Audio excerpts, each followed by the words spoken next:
What's up, everyone, and welcome back to another New Comic Book Day haul. I'm your host, AR Comics, and today I'm going to be going over my top 10 list for New Comic Book Day, August 18th, 2021. I picked up a total of 10 different issues this week, and honestly, I really liked all of them. One of them was not from this New Comic Book Day, though, but I decided to include it in the list anyway.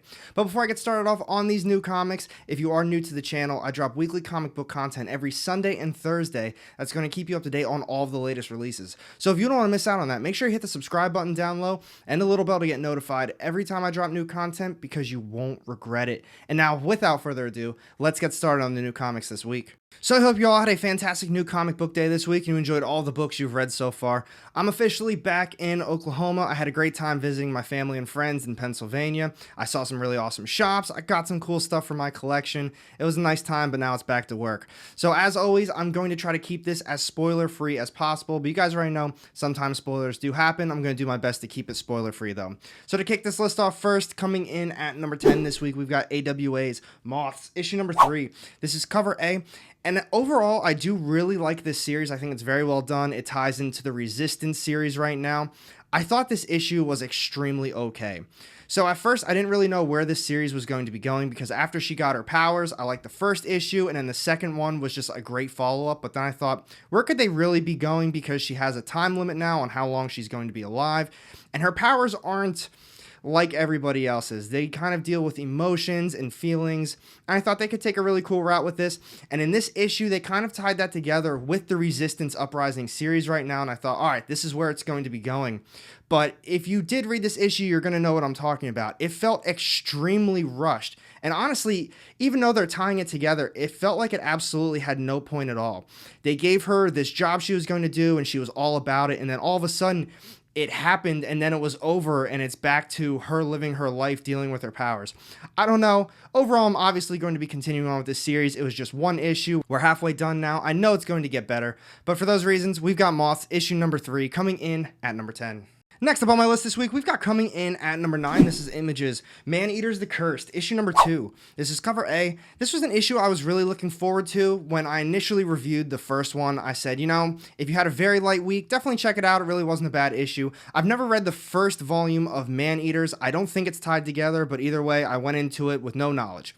I liked the first issue because it was kind of mysterious. These kids showed up to an island for camp, and then they all suddenly disappeared. You didn't know anything, but, you know, I was pretty intrigued. This one, I thought it was going to be kind of like that. What happened to all these kids, the counselors? What are they going to do on this island alone? This one took a different route, and I'm not really sure how I feel about it. I'm still interested in the mystery itself, so this is going to be spoilers. It turns out all the kids, all the girls, I guess, that go to this summer camp, they actually learn how to do witchcraft. So they're all kind of witches. They built fairy houses and just all that type of stuff. And I'm not really feeling that. I do want to know what happened to everybody, though, because they're not giving us any sort of information. So for those reasons, I think I am going to be continuing on with this series. I really like the artwork, and I still like the overall idea of what happened to everybody, how are they going to survive, where are they going to go, stuff like that. But the whole witch concept and the witchcraft, I don't really know it's for me. So for those reasons, we've got Man-Eaters the Cursed, issue number 2, coming in at number 9. And next up this week, we've got coming in at number 8. This is the issue that didn't come out for this week's New Comic Book Day. It came out a few weeks ago, but I finally got my hands on it, and I'm really happy to include it in this top 10 list. We've got Behemoth's Cinnamon, issue number 1. This is cover A, and this was such a fun read. The artwork, I thought it was alright. It did go very well with the issue itself, though, but if you can get past that, the story is meant for people who own animals. So everyone who has a pet, whether it's a cat or a dog, this one in particular is about someone who owns a cat, but you're always thinking, what is going on in their head right now? You see them running around, you see them jumping on stuff, and you're just thinking they're going absolutely insane. So this issue, the owner has a cat, and she has this catnip. She basically either puts it on a high shelf or it's in a cabinet, and now the cat's like, I have this mission. I need to go get this catnip, and you see everything from their perspective. It was just a really fun read. I'm happy they included it in my poll list. If you had a short list this week, or if you can ever just get your hands on it, definitely give it a read if you're a pet owner or an animal lover. So for those reasons, we've got Cinnamon, issue number 1, coming in at number 8. And up next, we've got coming in at number 7. This is Marvel's Miles Morales Spider-Man Annual Issue number 1. This is cover A. This one also includes the backup story Infinite Destinies. I'm not reading that one, but this is the conclusion to that whole storyline. As far as the main issue goes, it was basically just a team up between Miles Morales and Amulet. This isn't his first appearance. He shows up in Magnificent Marvel. I believe it's issue number 13. That's the first appearance. That's the most current Miss Marvel run. That one is over right now, but check it out. That was a very good read as well. This whole issue, just a team up between those two. We got some awesome visuals. I love the colors in this one. It's written by Salad and Ahmed. If you're a big fan of the Miles Morales series, you're obviously going to love this one as well. A lot of fighting, some nice action, and I just really like the dialogue between those two characters.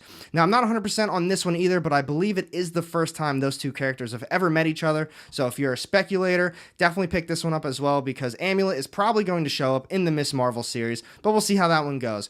Like I was saying, not a lot happened in this issue, ton of fighting. It was just a team up between those two characters to take down a bad guy. So for those reasons, we've got Miles Morales Spider-Man Annual Issue number 1 coming in at number 7. Next up this week, we've got coming in at number 6. This is Image's Radiant Black, issue number 7. This is cover A, and this is another series that I continue to love. This is a must-read from Image right now. The story that Kyle Higgins is trying to tell us is above and beyond, and I'm loving every ounce of it. The artwork is stunning as well. I get so lost looking at this artwork sometimes. I need to go back and reread the actual dialogue on the pages because it just stands out and it's always in your face. So this issue, as I just got done hyping it up completely, I felt like it was a little bit more of a filler issue.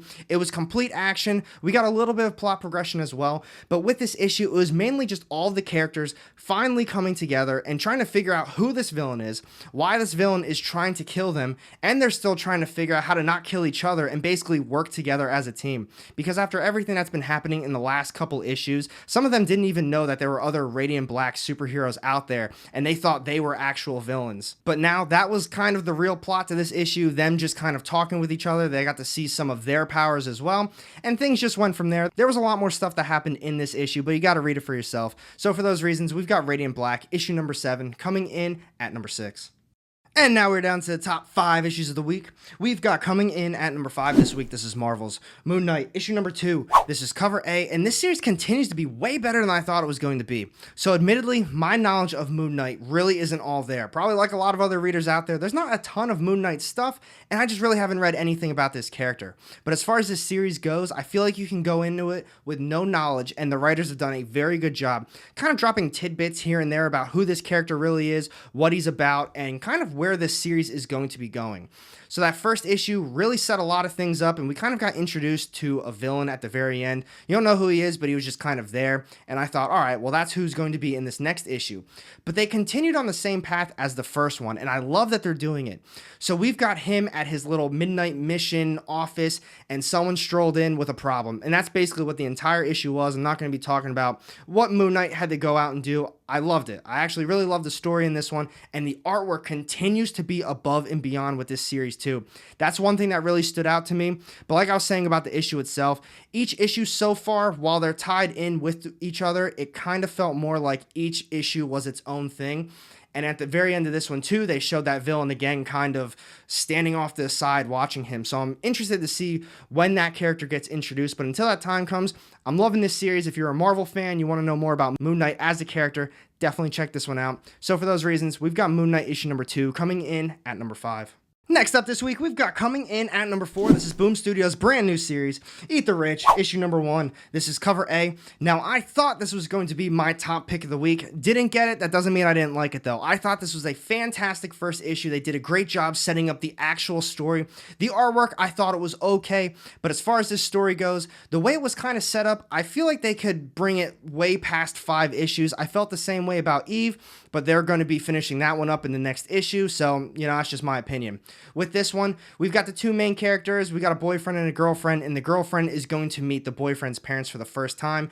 Extremely rich family, extremely rich friends. that whole type gated community type deal. They have butlers and a groundskeeper, stuff like that. And it seems pretty normal the entire time, just typical poor girl going into a rich environment. She doesn't really know how to act. She doesn't know how to dress, stuff like that. So they're all kind of asking her questions, and she's just learning the ropes as she's going. But then as the issue progressed, things got a little bit weirder. And then towards the very end, we got the big twist, and I'm really looking forward to seeing where they go with this one. Definitely check it out if you didn't. We've got Eat the Rich, issue number 1, coming in at number 4. And here we go. We're down to the top 3 picks of the week. We've got coming in at number 3 this week. This is Aftershock's brand new one-shot, God of Tremors, issue number 1. This is cover A, and this was a very last-second pickup for me, and I am so happy I did. I love the story. Thought the artwork was pretty well done, but the best way for me to actually describe this story is literally on the back of this cover. A 19th century gothic horror tale of exorcism, demonic worship, and epilepsy. And I'm telling you, the story was crazy. We've got the main character. His name is Aubrey. He's just a little kid, and he begins to have seizures. So it's epilepsy, and now his father is a high-ranking priest individual, and he's thinking to himself, all right, my boy's got the devil in him. He's got demons in him. He's performing these exorcisms and trying to beat the demon out of him. There's so many other twists and turns. If you had a light week, definitely check this one out. Even if that description is up your alley, this is a must-read in my opinion. So for those reasons, we've got God of Tremors, one shot, coming in at number 3. Next up this week, we've got coming in at number 2, this is Images, Nocterra, issue number 6. This is cover A, and this continues to be one of my favorite ongoings from Image right now. I love the story, the artwork, everything about it has just been absolutely incredible to me. Now, I think this was the end of the arc, and if it was, they did a phenomenal job wrapping everything up. Everything that has been leading up to this point was honestly wrapped up very well. There was a ton of action in this one. We got to see the motives behind some of these characters, and we really got to see where this story is actually going to be going. This is going to make an incredible TV show one day, and I'm so hyped for it. It's not optioned. I'm just hyping myself up for it. So for those reasons, definitely check this one out. We've got Nocterra, issue number 6, coming in at number 2. And here we go. This is my top read of the week. We've got coming in at number 1 this week. This is Marvel's new one, and yes, this was a surprise to me too. We've got Kang the Conqueror, issue number 1. This is cover A, and this issue was so much better than I thought it was going to be. I know Kang is very hyped up right now. He's most likely going to be the MCU's next biggest villain, but man, this issue was an incredible setup to this miniseries. To me though, the artwork is really what stood out.